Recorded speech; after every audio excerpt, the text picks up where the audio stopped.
Hello dear students, पिछली class में अपन पढ़ चुके हैं पास्ट इंडेफिनिट के बारे में। इसके बारे में पढ़ चुके हैं पास्ट इंडेफिनिट के बारे में। आज पढ़ेंगे पास्ट कंटिन्यू के बारे में। अब वो पास्ट इंडेफिनिट के क्या यूज होते हैं, क्या नहीं होते हैं, पिछली क्लास में अपन देख चुके हैं। ठीक है, अब इस वाली क्लास में पास्ट कंटिन्यू के बारे में पढ़ेंगे। उससे पहले आपको समझना पड़ेगा कि पास्ट जो कंटिन्यू है वो होता क्या है, अपना टॉपिक क्या चल रहा है। ठीक है, उससे पहले आपको समझना पड़ेगा कि जो पास्ट कंटिन्यू जो टेंस है वो होता क्या है, उसको डिफाइन अपन कैसे कर सकते हैं वो सुनिए।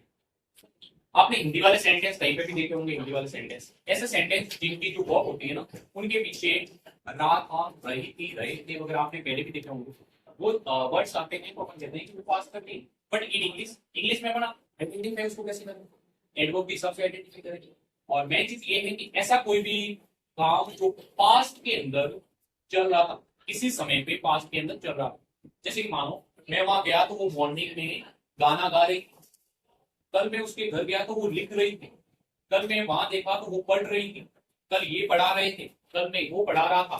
जो पास्ट के अंदर एक फिक्स टाइम पे कोई घटना कंटिन्यू क्या कर रही थी, रनिंग कर रही थी। क्या कर रही थी, रनिंग कर रही थी। फिर अपन इसको यूज करेंगे उस टाइम पास्ट कंटिन्यू को करेंगे। अब इसके अंदर अपन पास्ट कंटिन्यू की हेल्पिंग ऑफ देखेंगे।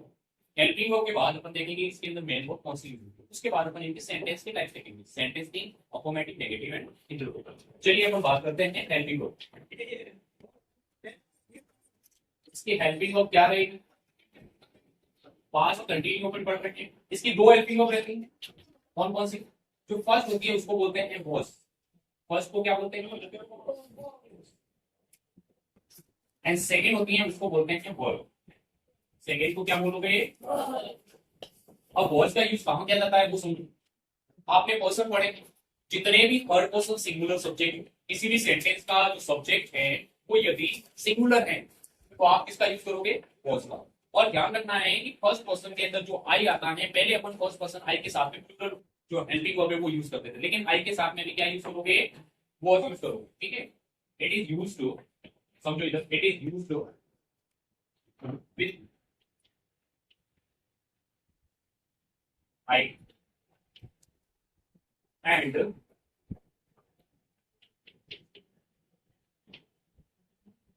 Third person singular subject.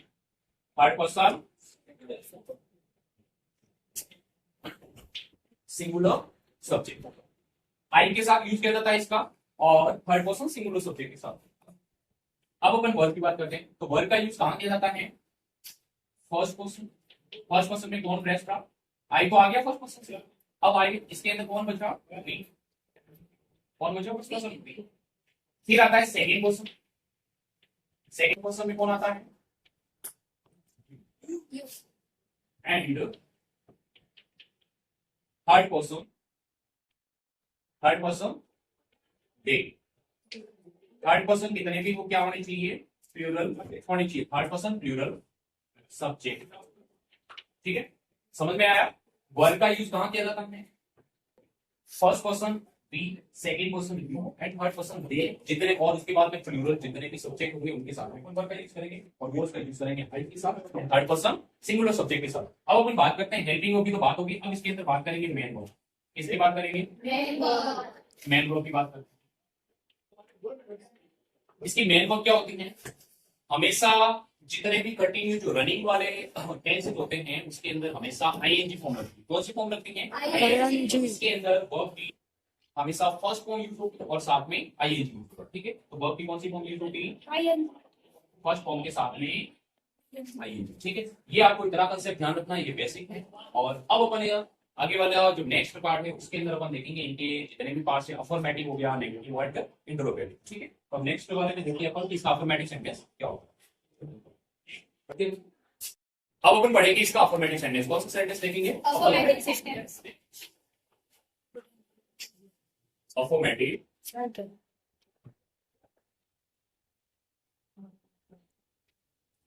Affirmative sentence. अब अफर्मेटिव सेंटेंस पढ़ने से पहले अपन इसके अंदर जानेंगे इसका फॉर्मेट। पास्ट कंटिन्यू का फॉर्मेट क्या होता है, फॉर्मूला क्या होता है, पैटर्न क्या होता है इसका, वो देखेंगे।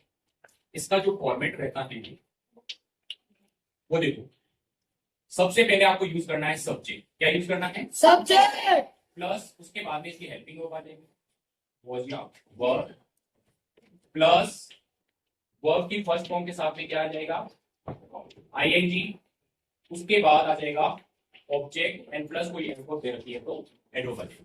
ये तो रहेगा, इसमें क्या रहेगा? सिंपल सा फॉर्मेट। क्या रहेगा? फॉर्मेट। जैसे कि इसके अंदर मैं कुछ एग्जांपल्स आपको बता रहा हूं। जैसे मैंने यूज किया we were dancing, we were dancing in the morning.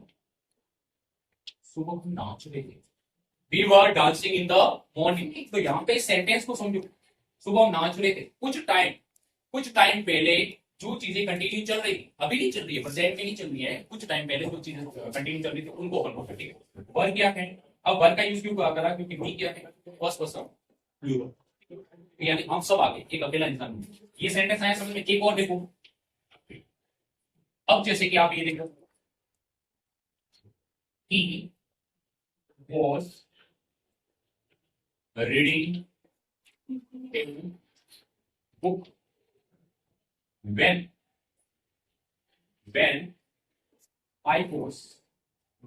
I went there. He was reading a book when I went there. तो जब मैं उसके घर गया तो वो क्या कर रहा था? बुक पढ़ रहा था। तो जो चीजें आप उसके घर गया, मतलब पास में गया था ना, तभी तो किसी को बता रहे। तो ये चीजें आपको ध्यान रखनी है कि बेसिकली जो कंटिन्यू रनिंग में चल रहा होता है काम, उस दौरान कुछ टाइम पहले, जिसको अपन हिंदी में बोलते हैं भूल काम, जो बीत गया, ठीक है, तो उसके लिए अपन पास्ट कंटिन्यू यूज करेंगे या अफर्मेटिव है। अब अपन पढ़ेंगे इसका नेगेटिव। क्या पढ़ेंगे? नेगेटिव, ठीक है।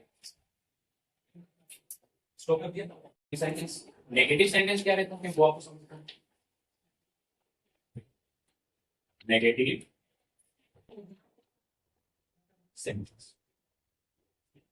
अब नेगेटिव सेंटेंस में इसका फॉर्मेट क्या रहेगा? नेगेटिव सेंटेंस में सिंपल सी बात ये है कि इसके अंदर नॉट ऐड हो जाएगा। क्या ऐड हो जाएगा? नॉट। देखो सब्जेक्ट, हेल्पिंग वर्ब इसकी वही है, वॉज एंड वर्ब, प्लस इसके साथ में क्या ऐड हो जाएगा? नॉट। और उसके बाद में वर्ब की first form ING plus object and rest of sentence कोई एडवर्ब देयर की है या कोई सेंटेंस देयर का है वो आ जाए। ये रहेगा इसके नेगेटिव सेंटेंस का फॉर्मेट। कौन से टेंस का? नेगेटिव, ठीक है। अब इसके एग्जांपल भी देख लो। मैंने बोला she was not writing, she was not writing a novel. वह नॉवल नहीं लिख रही। She was not writing a novel. She was not dancing yesterday, वो कल नहीं नाच रही, ठीक है।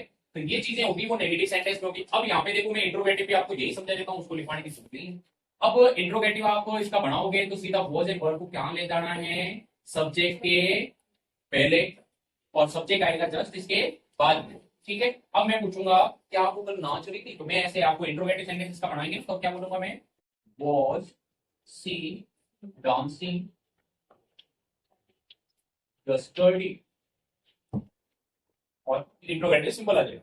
वो सी डांसिंग यस्टरडे, ये हो जाएगा। देखो वो जो हेल्पिंग होगी वो सब्जेक्ट के पहले आ जाएगी तो इंट्रोगेटिव हो जाएगा। आई बात समझ में आपको? तो ये नॉर्मली अपना पास्ट कंटिन्यू टेंस हो गया। तो बेसिकली अब अपन इसके आगे अपन देखेंगे पास्ट परफेक्ट। तो नेक्स्ट वाली क्लास होगी उसके अंदर अपन पास्ट परफेक्ट के बारे में। पास्ट परफेक्ट बहुत ज्यादा इंपॉर्टेंट है, उसके बहुत ज्यादा यूजेज होते हैं और एग्जाम के अंदर भी उसके सेंटेंसेस बहुत आपको पूछे जाते हैं, ठीक है। तो इसको आपको अच्छे से लर्न करना है। Thanks for watching.